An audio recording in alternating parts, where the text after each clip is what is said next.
기도하겠습니다. 하나님, 참으로 우리의 약함을 강함으로 바꾸시는 분은 하나님이시니 또한 말씀으로 우리를 위로하시고 격려하여 주시옵소서. 예수님의 이름으로 기도합니다. 아멘. 무더운 여름을 보내면서 예레미야서 묵상을 이제 다 마쳤고 오늘 9월 1일부터 열왕기하 묵상이 시작되었습니다. 또 수요일은 출애굽기 강해가 끝났고 이제 레위기 강해가 시작되었습니다.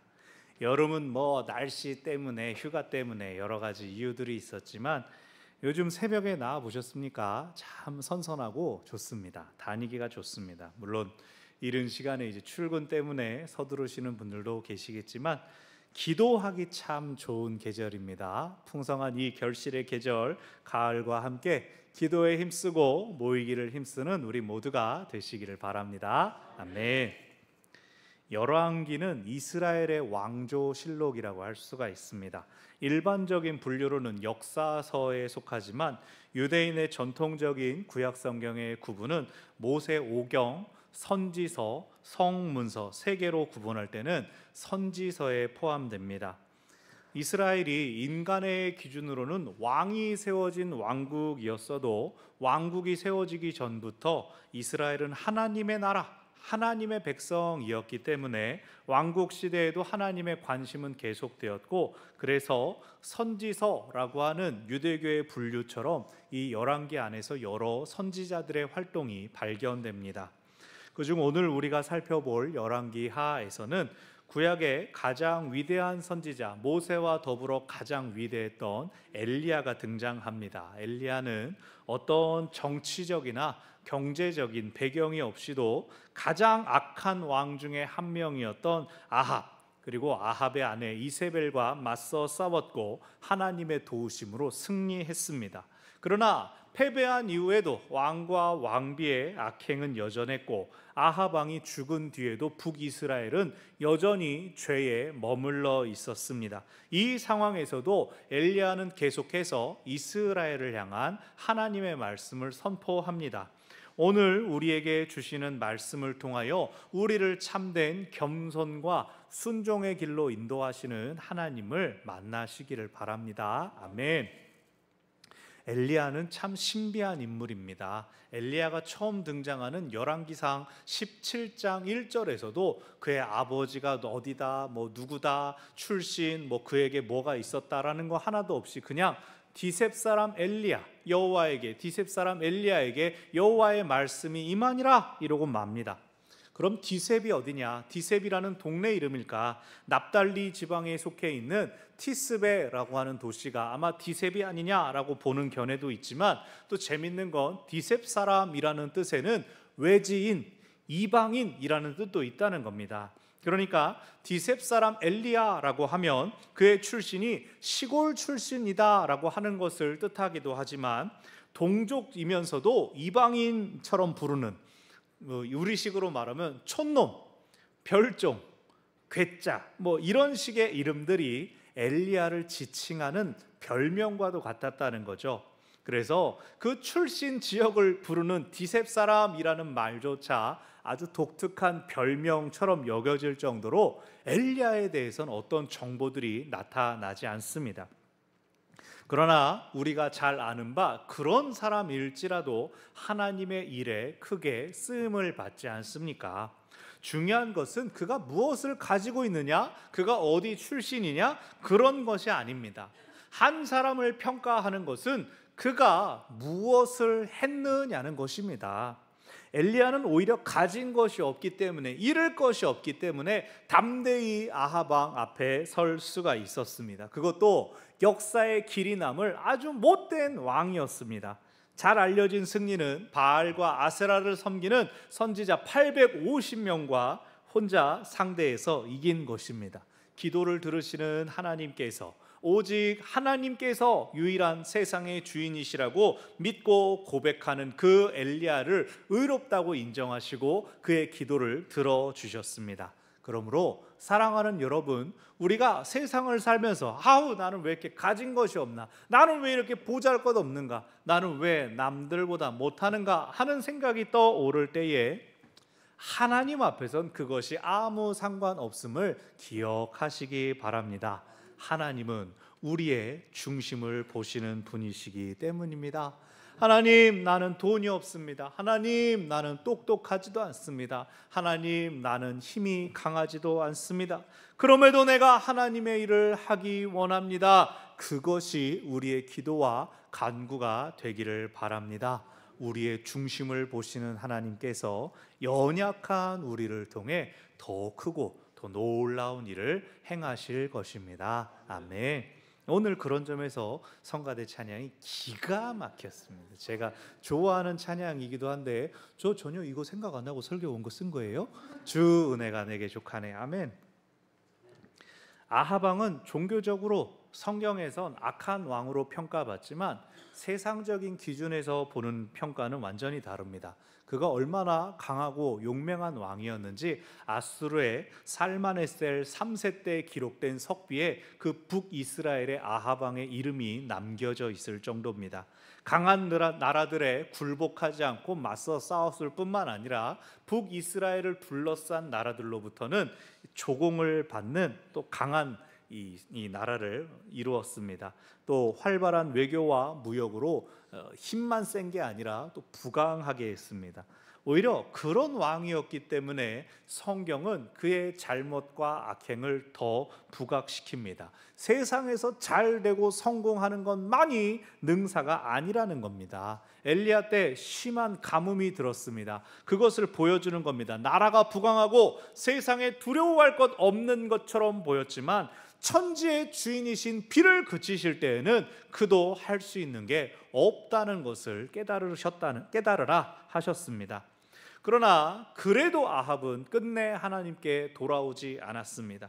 아람과의 전투에서 우연히 날아온 화살에 옆구리를 맞아 피를 많이 흘려 전사하고 맙니다. 강력했던 왕 아합이 죽고 나자 북이스라엘의 패권도 흔들리기 시작합니다. 오늘 본문 1절을 보면 아합이 죽은 후 모압이 이스라엘을 배반하였더라. 단순히 우리 이제 조공을 바치지 않겠다라고 그치는 것이 아니라 잠재적인 침입자, 대적으로 전환되었습니다. 북이스라엘이 자랑하던 국력이 쇠퇴하기 시작하는데 그런 상황에서 아합의 아들 아하시아, 왕이 된 아하시아는 어떻게 합니까?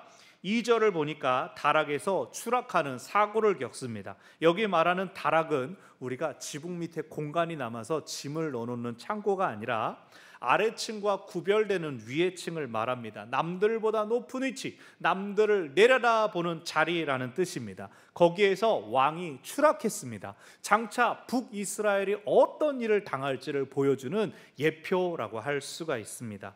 그런데 이 왕이 추락하면서 좀 심하게 다쳤던 모양입니다. 장애나 후유증이 남을지 혹은 생명의 위기를 느꼈는지 아하시아는 병이 낫기 위하여 에그론의 신 바알세붑에게 나을지를 물어보라라고 합니다. 우리 번역으로 내가 나을지 물어보라라고 했지만 원어로는 나를 살려달라고 기도하고 와라라고 하는 뜻입니다. 그러니까 죽음의 위기를 느끼고 있다는 겁니다.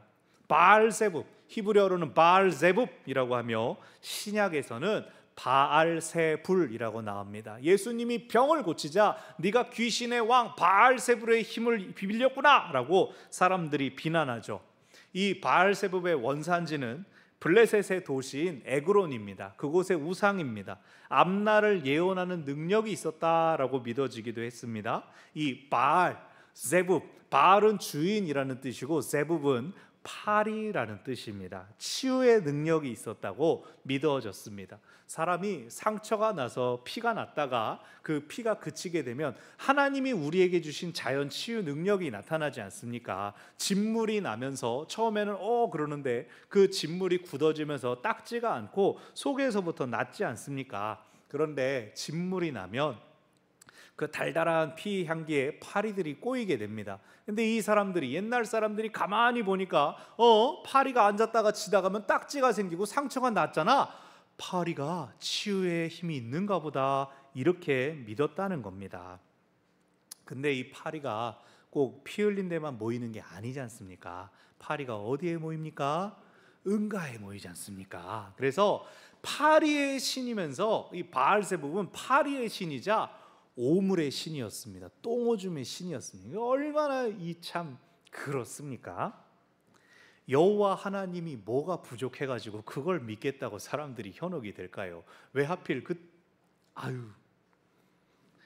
뭘 봤습니까? 파리가 다녀가면 병이 낫는다. 그걸 보고 사람들이 현혹된 겁니다. 이걸 다르게 생각하면 여기에 전도의 비결이 있습니다. 파리요? 똥이요? 아니요. 하나님 잘 믿고 행복하게 사는 것. 우리의 기쁨과 우리의 즐거움을 보면서 사람들이 교회 다니면 행복한가 보다, 하나님 믿으면 마음이 편안한가 보다 라고 생각한다는 것이죠. 늘 빵글빵글 생글생글 웃고 늘 밝고 긍정적인 모습, 힘내세요, 위로하고 격려하는 모습만으로도 사람들이 물러볼 겁니다. 뭐 좋은 일 있어요? 잘 살아요? 뭐 항상 어쩜 그렇게 웃을 수가 있어요? 그럴 때 뭐라고 하면 돼요?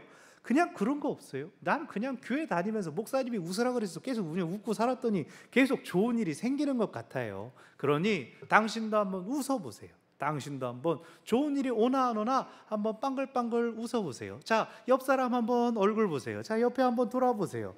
네, 저절로 웃음이 나오죠. 웃기게 생긴 사람이 아닌데도 우리 서로 보면 그냥 기분 좋고 잘 될 것 같은, 막 사랑이 막 솟구치고 그러지 않습니까? 이럴 땐 애써 웃는 척이라도 해야지 괜히 뚱 웃음 참고 그럴 필요가 없어요.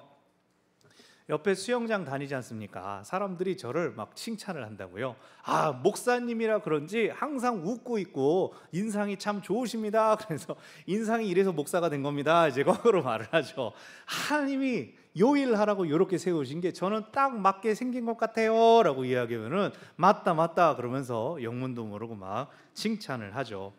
여러분, 우리 다 마찬가지입니다. 우리가 생명의 길을 가는 사람들 아닙니까? 행복하지 않을 이유가 어디에 있습니까? 하나님께서 우리를 위해 좋은 것 예비하셨다. 지금은 우리를 못 웃게 만드는 일이 있을지라도, 잠깐 힘들지라도 요거 좀만 기다려봐라. 하나님께서 내게 복 주시고 복 주시리라. 내 끝은 하나님께서 은혜를 주실 것이리라. 그 믿음 가지고 살면 웃지 못할 이유가 없습니다. 우리의 행복함과 즐거움을 통하여 많은 사람들이 하나님 계시는가 보다, 하나님 살아계시는가 보다, 그것을 깨닫게 되고 또 구원에 이르게 되기를 바랍니다. 아멘.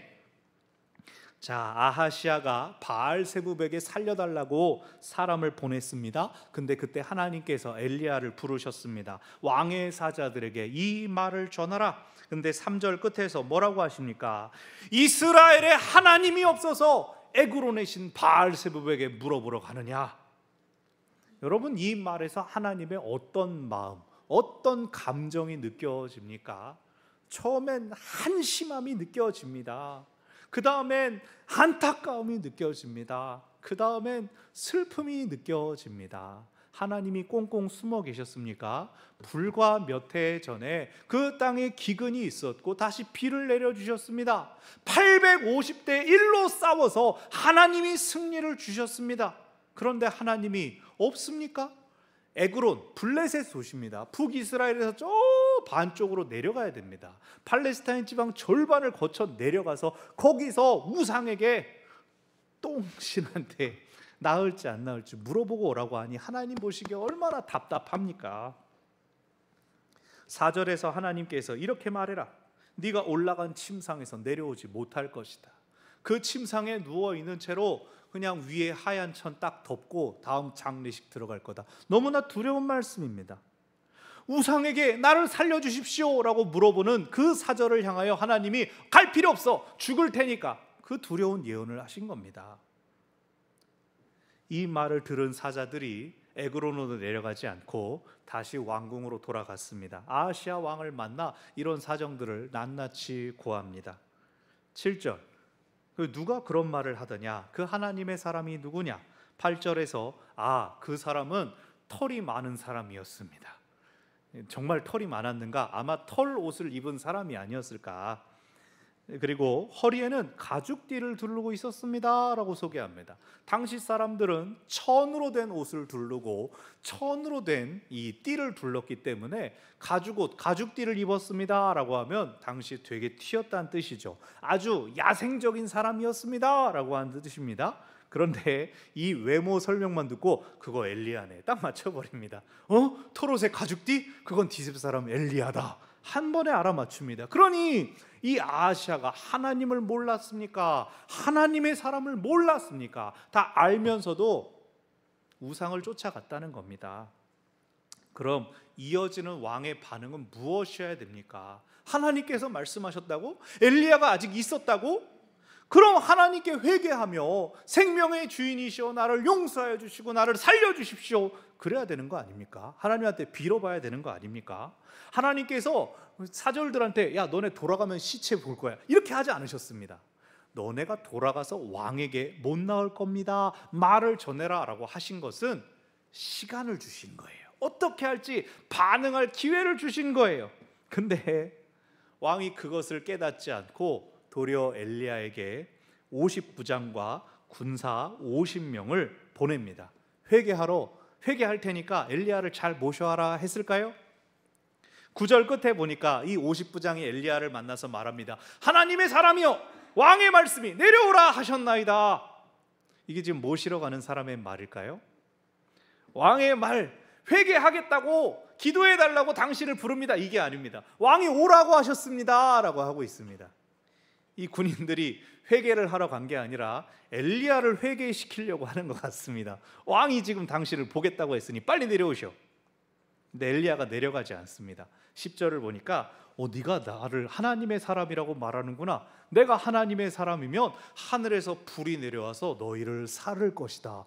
무서운 말을 합니다. 근데 정말로 하늘에서 불이 내려옵니다. 군인들을 다 불태워버립니다.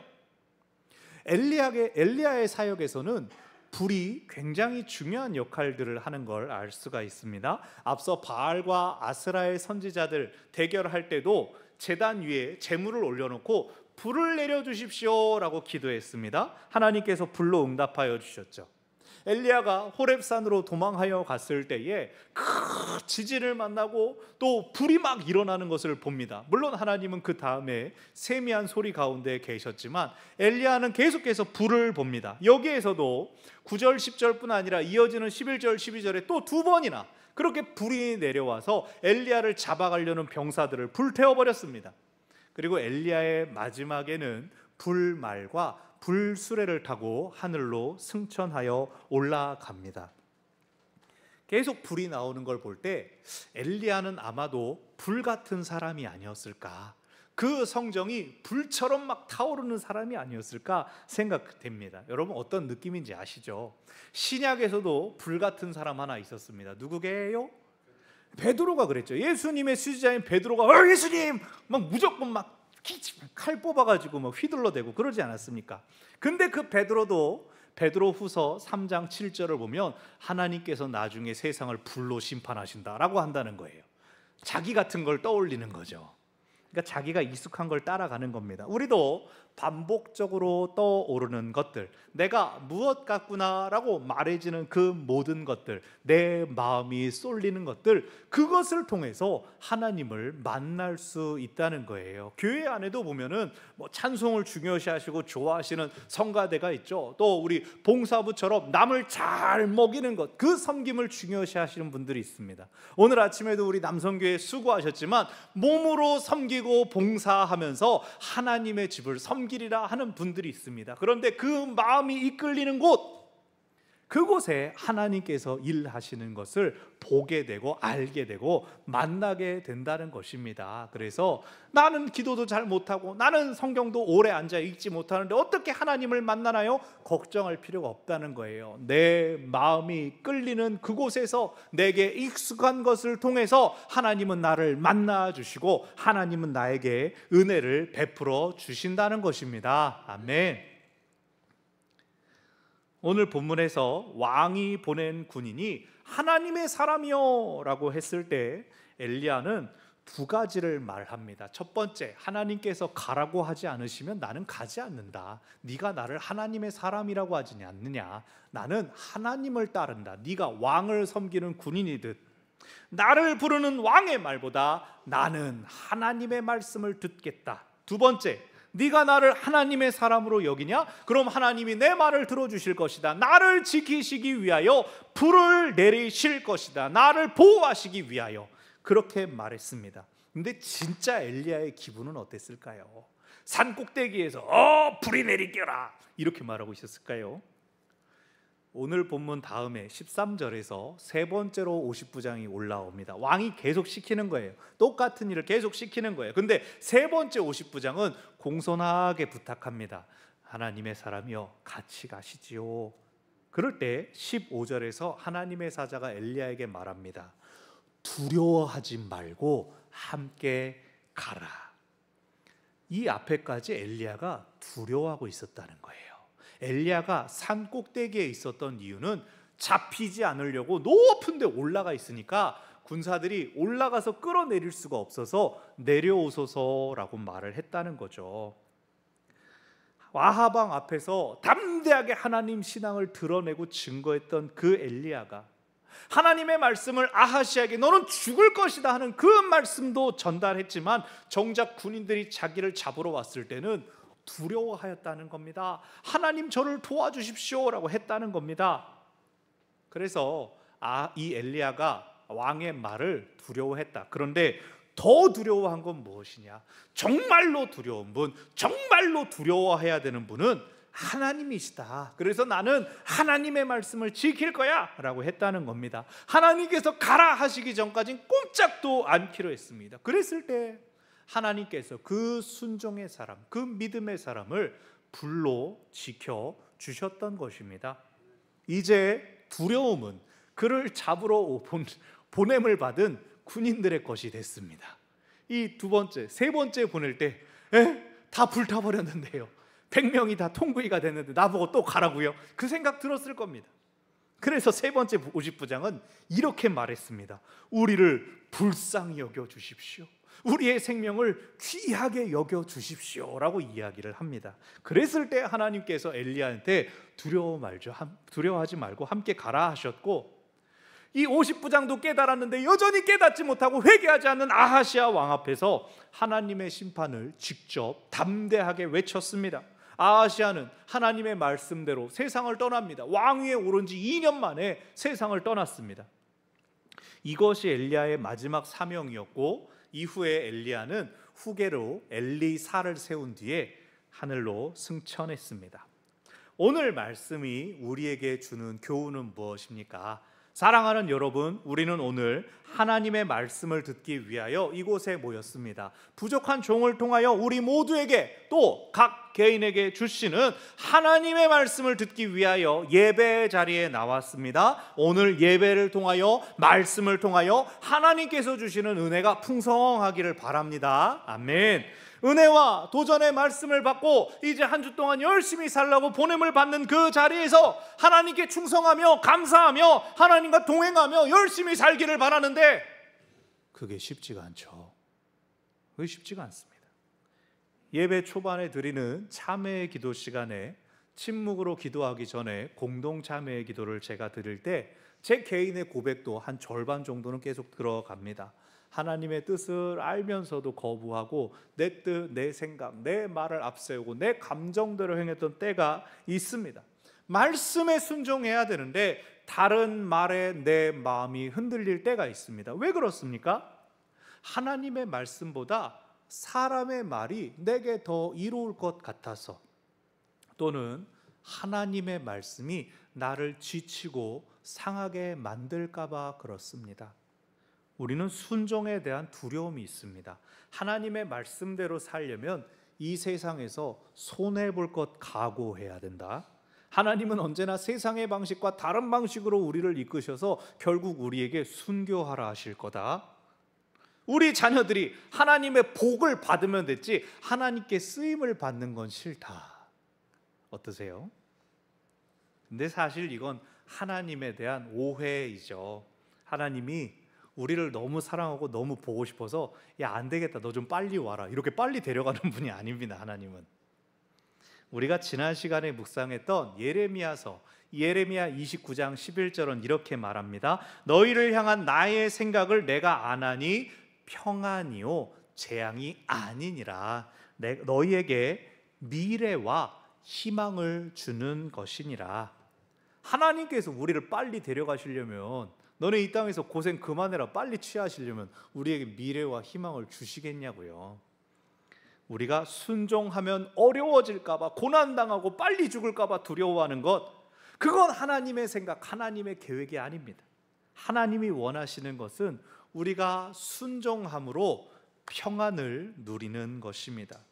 위에 29장에 예레미야 29장의 말씀은 바벨론으로 끌려간 유다인들을 향한 말씀이었습니다. 아우, 우린 망했어, 우린 이제 약속의 땅에서 쫓겨났어, 우린 여기서 죽게 될 거야. 그것이 현실적인 그들의 판단이었습니다. 그러나 하나님은 걱정하지 말아라, 너희는 그곳에서 결혼하고 애 낳고 그 성의 평안을 빌어라 말씀하셨습니다. 왜냐하면 그 시대에는 유다가 멸망당하는 게 하나님의 뜻이었기 때문입니다. 먼저 포로로 끌려왔기 때문에 예루살렘 성이 함락되고 성전이 파괴되는 비참한 모습을 보지 않을 수가 있었던 것이죠. 그 바벨론 포로로 끌려온 것은 자신을 돌아보며 추스를 수 있는 기회, 자리였습니다. 바벨론이 이후에 심판당에 사라지기 전까지 그들은 그 안에서 바벨론의 풍요를 누릴 만한 여유를 얻었습니다. 마치 애굽으로 내려갔던 야곱의 가족들이 대민족을 이루어서 나올 수 있었던 것처럼 말이죠. 중요한 것은 후에 나와라 하실 때 나올 수 있는 믿음입니다. 순종하는 믿음입니다. 고레스 왕이 나중에 칙령을 내려서 바벨론을 멸망시킨 다음에 바벨론 때문에 포로된 사람들 다 원래 땅으로 돌아가라, 원래 믿던 신에게 예배하라 라고 그러는데, 성전이 파괴된 다음에 바벨론으로 와서 더 이상 할 일이 없게 된 레위 사람들은 유다로 돌아가지 않으려고 합니다. 그래서 학사 에스라가 쫓아다니면서 레위인 모여라, 제사장 모여라, 예루살렘에 제2성전이 세워졌다, 이제 레위인과 제사장들이 할 일이 있다, 따로 찾아서 데려가야 했습니다. 하나님이 부르시면 가고 하나님이 멈추라고 하시면 멈추는 것, 그것이 순종입니다. 여러분, 순종에 가장 필요한 게 뭐게요? 믿음입니다. 믿음. 순종은 믿음을 행동으로 표현하는 겁니다. 따르는 거지 않습니까? 순종하는 사람이 곧 믿음의 사람입니다. 순종하는 사람은 모든 상황을 하나님께서 주관하신다는 믿음이 있습니다. 그러므로 믿음의 사람은 상황을 낙관할 줄 압니다. 긍정적으로 바라보는 힘이 있습니다. 정호승 시인이 쓴 수필에 이런 구절이 있습니다. 시는 왜 인간으로 하여금 눈동자의 검은 자위로만 세상을 보게 할까요? 눈을 만들 때 흰 자위와 검은 자위를 동시에 만들어 놓고 말입니다. 그것은 어둠을 통해 세상을 보라는 뜻이 아닐까요? 어둠을 통하지 않고서는 세상의 밝음을 볼 수 없다는 뜻이 아닐까요?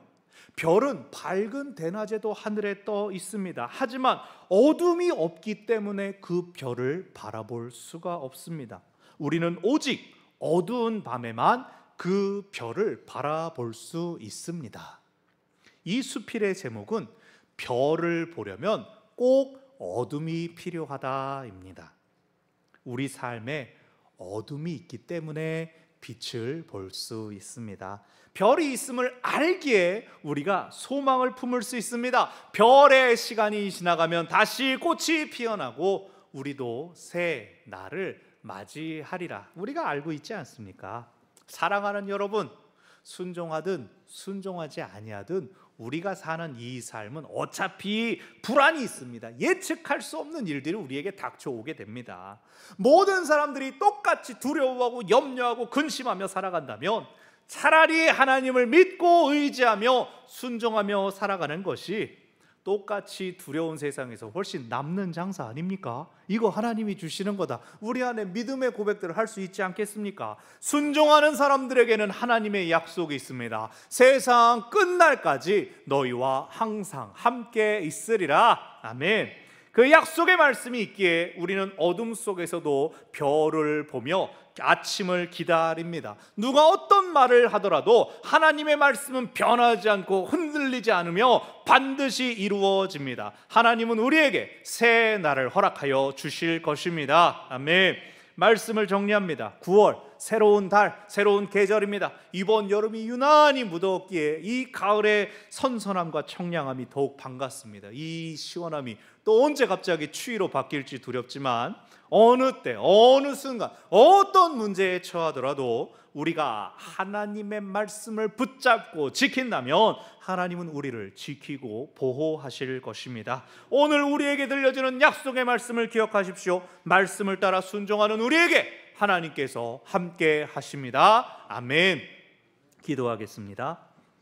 우리를 아시는 하나님 아버지, 우리의 연약함을 아시고 상함을 아시되 꾸짖지 않으시는 하나님 아버지, 우리를 두렵게 만드는 세상의 모든 말들로부터 우리를 지키시고 보호하여 주시옵소서. 오직 주의 말씀만 붙잡고 주님과 함께 걸어 나아갈 때 이 참담하고 암담한 세상도 주 예수께서 동행하시는 하늘나라인 것을 우리가 믿음으로 고백합니다. 우리의 삶으로 살아계신 하나님을 드러내고 증거하며 많은 이들에게 구원의 소망을 전하고 알리게 하여 주시옵소서. 우리를 그렇게 사용하여 주시옵소서. 예수님의 이름으로 기도합니다. 아멘. 말씀을 기억하며 찬송